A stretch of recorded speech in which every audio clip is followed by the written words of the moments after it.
الحمد للہ رب العالمین والعاقبۃ للمتقین والصلاة والسلام علی سید المرسلین اما بعد فاعوذ باللہ من الشیطان الرجیم بسم اللہ الرحمن الرحیم۔ روضۃ الریاحین میں درود شریف کی فضیلت میں ہے کہ ایک نوجوان طواف کعبہ کرتے ہوئے صرف درود شریف ہی پڑھ رہا تھا۔ کسی نے اس سے کہا کیا تجھے کوئی اور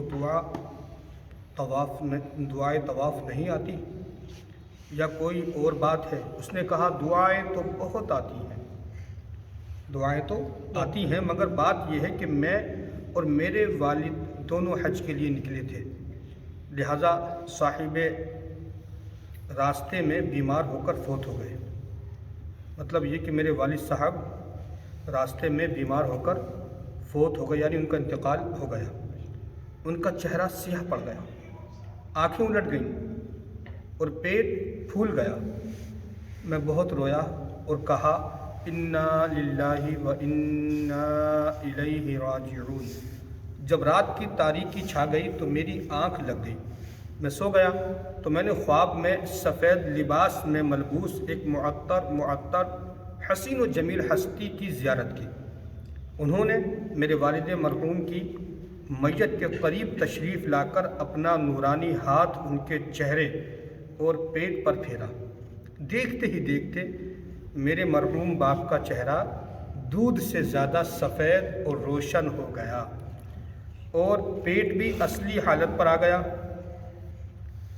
جب وہ بزرگ واپس جانے لگے تو میں نے ان کا دامن پکڑ لیا اور عرض کی دامن تھام کر، یا سیدی، اے میرے سردار، آپ کو اس کی قسم جس نے آپ کو اس جنگل میں میرے والد مرحوم کے لیے رحمت بنا کر بھیجا ہے، آپ کون ہیں؟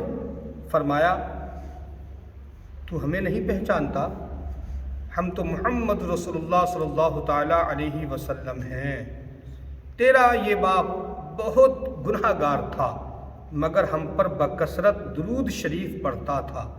جب اس پر یہ مصیبت نازل ہوئی تو اس نے ہم سے فریاد کی، لہٰذا ہم نے اس کی فریاد رسی کی، اور ہم ہر اس شخص کی فریاد رسی کرتے ہیں جو اس دنیا میں ہم پر زیادہ درود بھیجتا ہے۔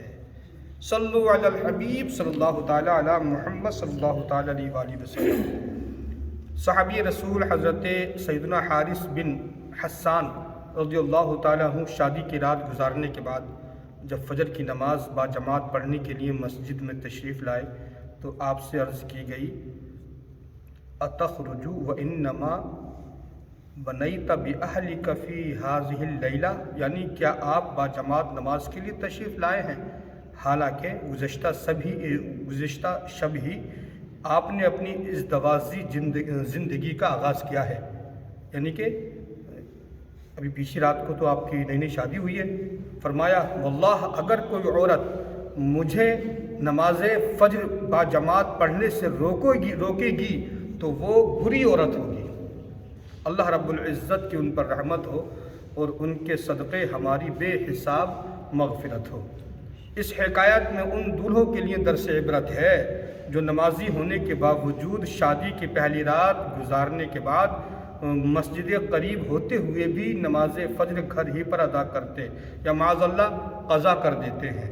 توبہ توبہ، خبردار، دنیاوی خوشی بالکل عارضی ٹمپریری ہوتی ہے۔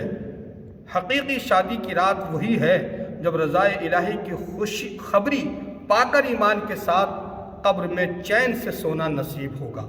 ہوشیار، کیسی ہی خوشی کا موقع ہو، اس موت کو ہرگز مت بھولیے جو کبھی یکایک دلہے یا دلہن کو بھی روشنیوں سے جگمگاتے حجرہ عروسی سے اٹھا کر دیکھتے ہی دیکھتے اندھیری قبر میں سلا دیتی ہے۔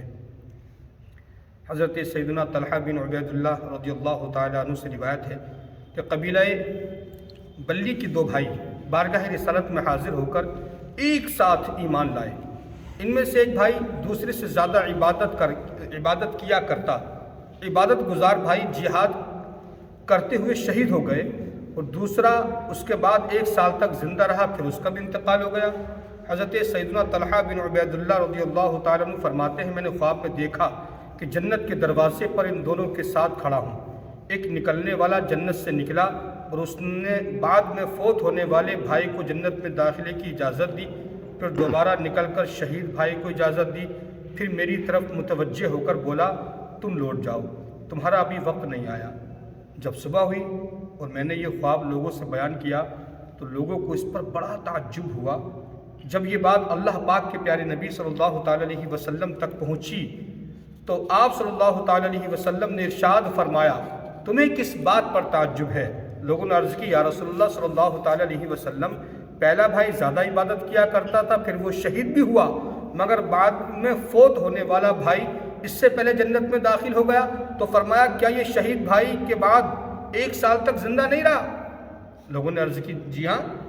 ارشاد فرمایا کیا اس نے شہید بھائی کے بعد رمضان کے روزے نہیں رکھے، سال میں اتنی نمازیں نہیں پڑھی؟ لوگوں نے عرض کی جی ہاں۔ ارشاد فرمایا تو پھر ان دونوں کے درمیان زمین و آسمان کے فاصلے سے زیادہ دوری کیوں نہ ہو؟ اللہ رب العزت ان پر رحمت، اللہ عز و جل کی ان پر رحمت ہو اور ان کے صدقے ہماری بے حساب مغفرت ہو۔ اے عاشقان رسول، اس حکایت سے معلوم ہوا کہ نیکیوں بھری طویل زندگی اچھی ہوتی ہے۔ حضرت سیدنا ابو بکرہ رضی اللہ تعالیٰ عنہ فرماتے ہیں ایک شخص نے پوچھا یا رسول اللہ صلی اللہ تعالیٰ علیہ وسلم کون سا آدمی بہتر ہے؟ آپ صلی اللہ تعالیٰ علیہ وسلم نے ارشاد فرمایا جس کی عمر لمبی اور کام اچھے ہوں۔ عرض کی کون سا آدمی برا ہے؟ فرمایا جس کی عمر لمبی ہو اور کام برے ہوں۔ اللہ پاک ہم سب کو اگر لمبی عمر عطا فرمائے تو نیکی والی عطا فرمائے۔ اللہ پاک ہم سب کو ایمانی زندگی ایمانی موت نصیب فرمائے۔ آمین وآخر دعوانا الحمدللہ رب العالمین۔ استغفر اللہ ربی من کل ذنب واتوب الیہ۔ لا الہ الا اللہ محمد رسول اللہ صلی اللہ تعالیٰ علیہ وسلم۔ السلام علیکم۔